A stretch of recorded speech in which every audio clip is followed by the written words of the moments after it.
सिद्धि जब आती है जीवन में, प्रसिद्धि बढ़ जाती है, और प्रसिद्धि जब बढ़ती है तो अन्य काम अच्छे नहीं लगते। जब व्यक्ति अपना पद अच्छा प्राप्त कर लेता है तो उसको समय नहीं है, न अपनी माता के लिए, न पिता के लिए, न भगवान के लिए। केवल किसका ख्याल है? केवल यही है कि प्रसिद्धि तो मिल गई, नाम भी बढ़ गया, धन भी बढ़ गया, सब कुछ मिल गया, अब क्या प्रयोजन।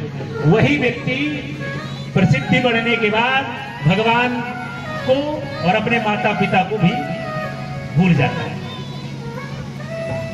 सब कुछ पाने के बावजूद भी इनको भूलना नहीं है, इनको अपने जीवन में उतारना है।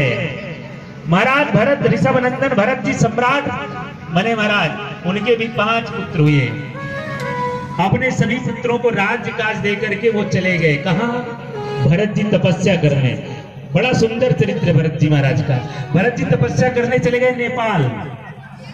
नेपाल में नदी बहती है, गंडकी नाम की नदी, जहां पर शालिग्राम क्षेत्र माना जाता है, जहां पर साक्षात शालिग्राम उस नदी पर रहते हैं। वहीं का पत्थर शुद्ध एवं सही शालिग्राम है, गंडकी नदी नेपाल पे। वहीं पर एक दिन भरत जी महाराज स्नान कर रहे थे। रोज प्रतिदिन का काम था, स्नान करते थे, भगवत पूजन करते थे और भगवान सूर्य को अर्घ्य दिया करते थे।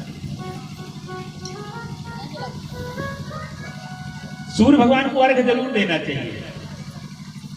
कोई भी देवता दर्शन नहीं देते, कोई भी देवता, सूर्य भगवान रोज देते हैं दर्शन, बुलाओ चाहे न बुलाओ, प्रत्यक्ष देवता है सूर्य। उनको जल देने से क्या बनता है?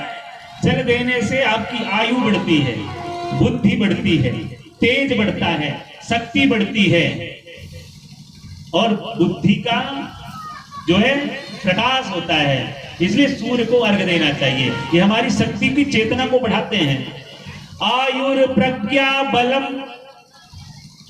तेज, ये शक्ति बढ़ाते हैं, तेज बढ़ाने का काम करते हैं। इसलिए सूर्य को अर्घ्य देना चाहिए।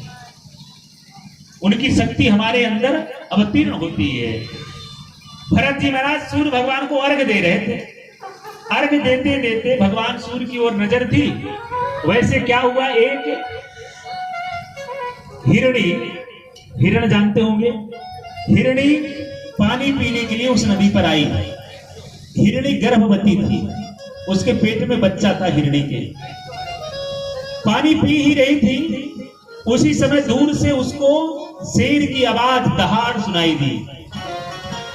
और दहाड़ जैसे हिरणी ने सुना तो डर के मारे, शेर के डर के कारण उसने उस नदी से छलांग लगा दी।